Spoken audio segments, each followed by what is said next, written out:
नमस्कार विद्यार्थ्यांनो, सहज शिक्षण यूट्यूब चॅनलवरती तुमचे पुन्हा एकदा मनपूर्वक स्वागत. आज आपण 7वी विषय आहे सामान्य विज्ञान आणि त्यामधील 17वा धडा आहे प्रकाशाचे परिणाम. तर या धड्याचा आपण संपूर्ण स्वाध्याय बघणार आहोत. चला तर आपण स्वाध्यायाला सुरुवात करतो आहोत आणि यामधील प्रश्न पहिला, रिकाम्या जागी योग्य शब्द लिहा. तर यातील रात्री गाडीच्या दिव्यांचा प्रकाश झोत वस्तूंवर पडल्यास डॅश व डॅश या छाया पाहता येतात. आणि याचं उत्तर, रात्री गाडीच्या दिव्यांचा प्रकाश झोत वस्तूंवर पडल्यास प्रछाया व उपछाया या छाया पाहता येतात.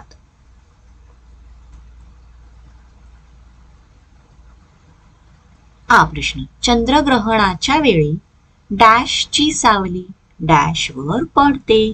आणि याचं उत्तर, चंद्रग्रहणाच्या वेळी पृथ्वीची सावली चंद्रावरती पडते. प्रश्न ई, सूर्यग्रहणाच्या वेळी डॅशची सावली डॅशवर पडते. तर सूर्यग्रहणाच्या वेळी चंद्राची सावली पृथ्वीवरती पडते.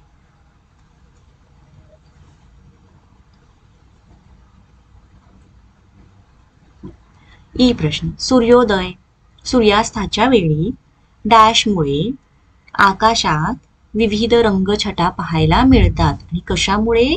तर सूर्योदय किंवा सूर्यास्ताच्या वेळी विकिरणामुळे, स्कॅटरिंग म्हणतो आपण त्याला, मुळे आकाशात विविध रंगछटा पाहायला मिळतात. पुढे आहे दुसरा प्रश्न, कारणे लिहा.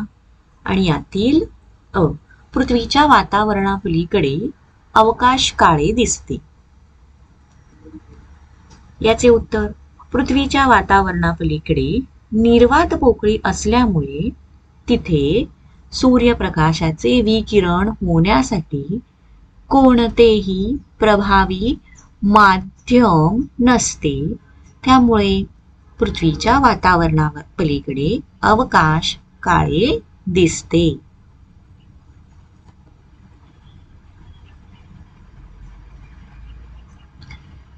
सावलीत बसून वाचता येते. याचं कारण, सूर्य हा विस्तारित प्रकाश स्रोत पृथ्वीपासून खूप दूर आहे.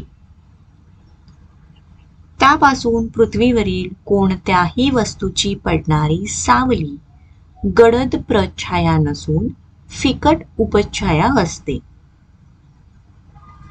या सावलीत वाचन करण्या इतपत प्रकाश उपलब्ध असतो, म्हणून सावलीत बसून वाचता येते.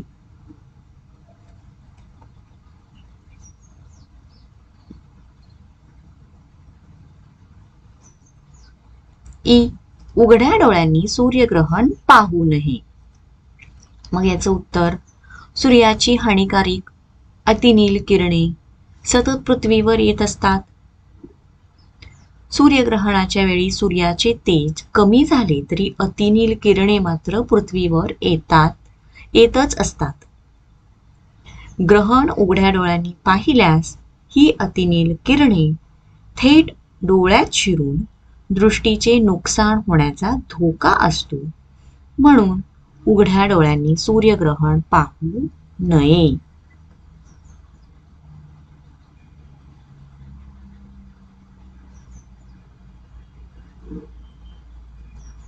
विद्यार्थ्यांनो, प्रश्न तिसरा, प्रकाशाच्या विकिरणाची दैनंदिन जीवनातील काही उदाहरणे सांगा. म्हणजेच लाईट स्कॅटरिंगची आपल्याला काही उदाहरणं द्यायची आहेत. तर ते, सूर्यास्त होण्याच्या वेळीचा तांबडा सूर्य, निळे आकाश, सिनेमा प्रोजेक्टर मधून पडद्यावर पडणारा प्रकाश झोत आणि धोक्यातून जाणाऱ्या गाडीचा प्रकाश झोत.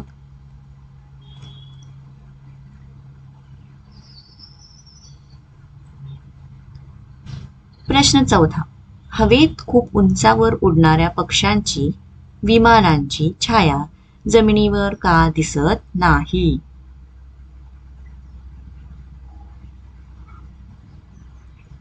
सूर्य हा विस्तारित प्रकाश स्रोत पृथ्वीच्या तुलनेने आकाराने खूप मोठा आहे. त्यामुळे उंचावर उडणाऱ्या पक्षाच्या किंवा विमानाच्या प्रछाया म्हणजे त्याला गडद छाया आणि उपछाया म्हणजे फिकट छाया अशा दोन छाया जमिनीवर पडतात.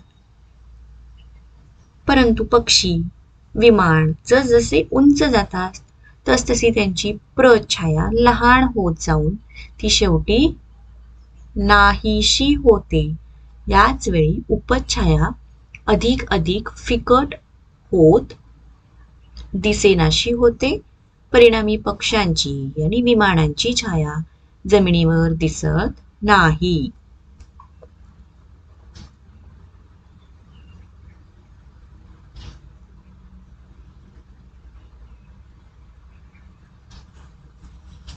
प्रश्न 5वा. बिंदू स्रोतामुळे उपछाया का मिळत नाही? बिंदू स्रोतातून बाहेर पडणाऱ्या प्रकाशाचे विकिरण होत नाही. त्यामुळे त्याच्या समोर असलेल्या वस्तूची केवळ प्रछाया म्हणजे गडद सावली मिळते. उपछाया मिळत नाही.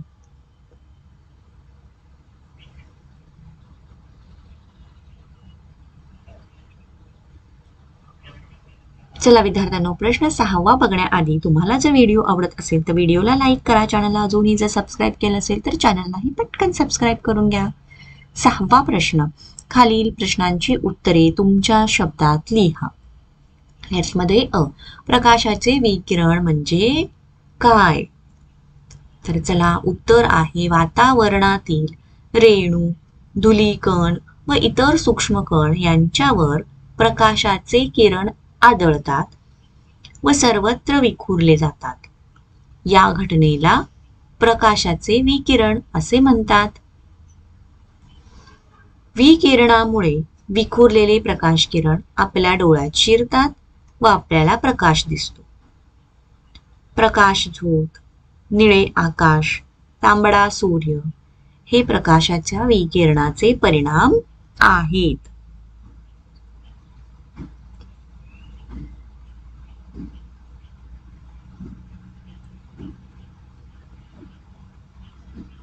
प्रश्न आ. शून्य छाया स्थितीत छाया खरोखरच लुप्त होत असेल का? बघा याचं उत्तर. शून्य छाया दिनाच्या दिवशी मध्याह्नाच्या वेळी सूर्य अचूक आपल्या माथ्यावर असतो. त्यामुळे हात पाय न पसरता सरळ उभे राहिल्यास आपल्या शरीराची सावली थेट आपल्या पावलांच्या तळाखाली पडते. ही सावली आपल्या दृष्टीस पडत नसल्याने लुप्त झाल्यासारखे वाटते.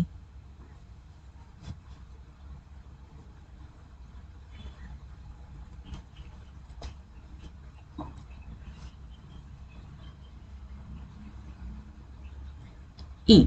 बंद काचेच्या पेटीत धूप लावून लेझर प्रकाश किरण टाकल्यास तो दिसेल का?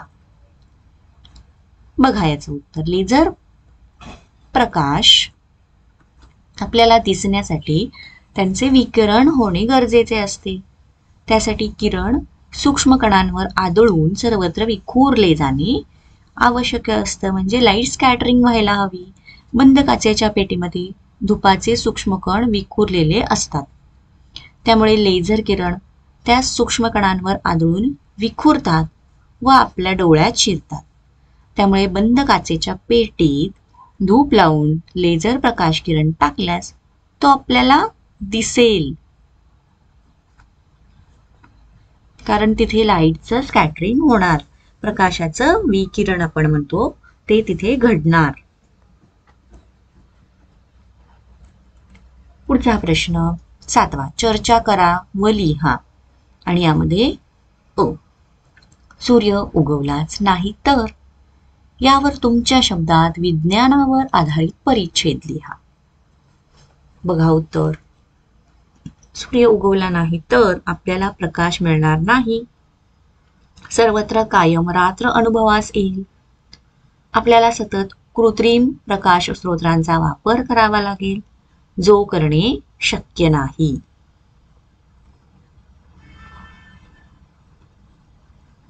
सूर्यग्रहण, शून्य छाया, इंद्रधनुष्य, आकाशातील विलोभनीय रंगछटा इत्यादी घटना दिसणार नाहीत.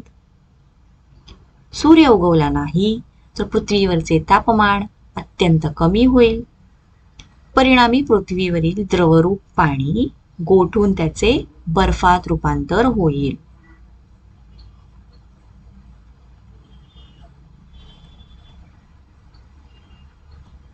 सूर्यप्रकाशाअभावी प्रकाश संश्लेषण न झाल्याने वनस्पती सृष्टीच्या वाढीवर दुष्परिणाम होईल.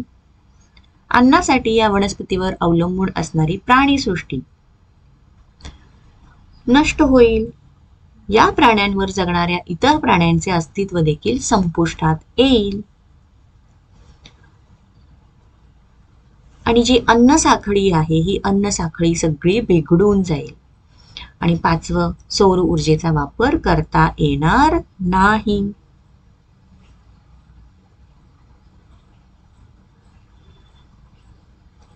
प्रश्न, ग्रहणाबाबतचे गैरसमज दूर करण्यासाठी तुम्ही कोणते प्रयत्न कराल?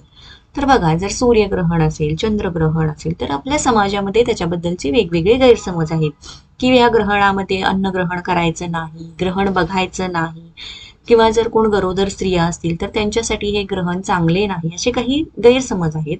तर हे आपल्याला दूर करायचे. तर त्यासाठी आपण काय प्रयत्न करणार? ग्रहणाबाबतचे गैरसमज दूर करण्यासाठी आम्ही पुढील प्रयत्न करू. विविध प्रसार माध्यमांच्या आधारे ग्रहणांबाबत शास्त्रीय माहिती लोकांपर्यंत पोहोचवू. म्हणजे नेमकं ग्रहण म्हणजे काय असतं, नेमकं ग्रहणाच्या वेळी काय परिस्थिती होते हे सर्व लोकांना समजावून सांगू.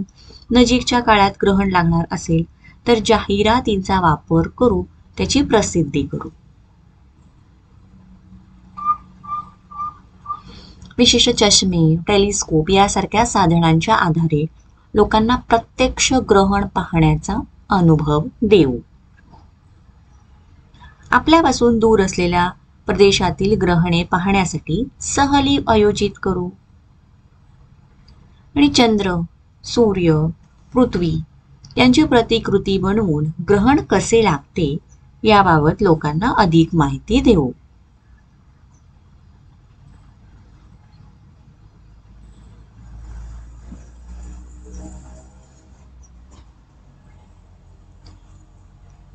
प्रश्न ई, विविध ग्रहणे व तेव्हाची स्थिती. तर यामध्ये पहिला प्रकार सूर्यग्रहण. सूर्य आणि पृथ्वी यांच्यामध्ये चंद्र सरळ रेषेत येतो, त्यामुळे चंद्राची सावली पृथ्वीवर पडते. इथे हा सूर्य, मध्ये येतो चंद्र आणि पृथ्वी.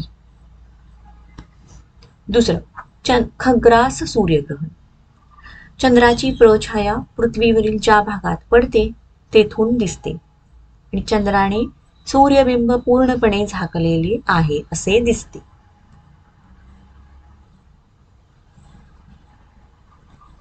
पृथ्वीवरील प्रछायेच्या भागात अंधार पसरतो. तिसरं, खंडग्रास सूर्यग्रहण. चंद्राची उपछाया पृथ्वीवरील ज्या भागात पडते तिथून दिसते. चंद्राने सूर्यबिंब पूर्णपणे झाकलेले नसते.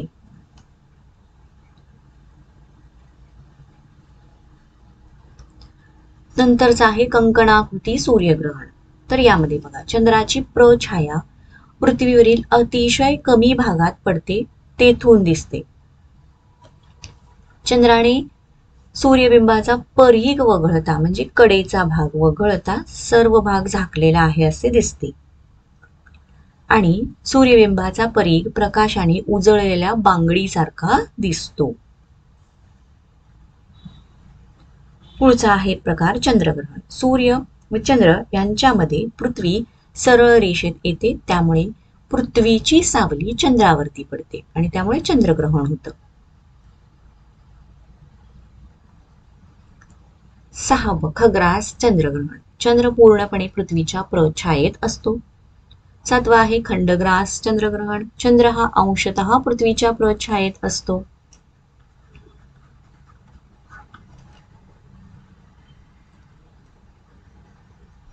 प्रश्न 8वा आहे फरक स्पष्ट करा.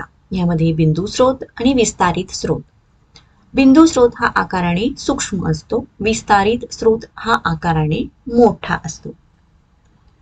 बिंदू स्रोतापासून वस्तूची केवळ एकच छाया म्हणजेच प्रछाया मिळते. विस्तारित स्रोतापासून वस्तूच्या 2 छाया म्हणजे प्रछाया आणि उपछाया मिळतात. उदाहरणार्थ छिद्रातून बाहेर पडणारा प्रकाश म्हणजेच लेझर आणि याचं विस्तारित स्रोताचं उदाहरण आहे सूर्य. प्रछाया आणि उपछाया. प्रछाया गडद असते, उपछाया फिकट असते. प्रछाया बिंदू स्रोत तसेच विस्तारित स्रोतापासून मिळते आणि उपछाया फक्त विस्तारित स्रोतापासून मिळते. प्रछायेच्या भागातून खग्रास ग्रहण दिसते, उपछायेच्या भागातून खंडग्रास ग्रहण दिसते. तर इथे आपला हा स्वाध्याय संपलेला आहे. तुम्हाला व्हिडिओ आवडला असेल, व्हिडिओला लाईक करा, चॅनलला सबस्क्राईब करा. थँक्यू.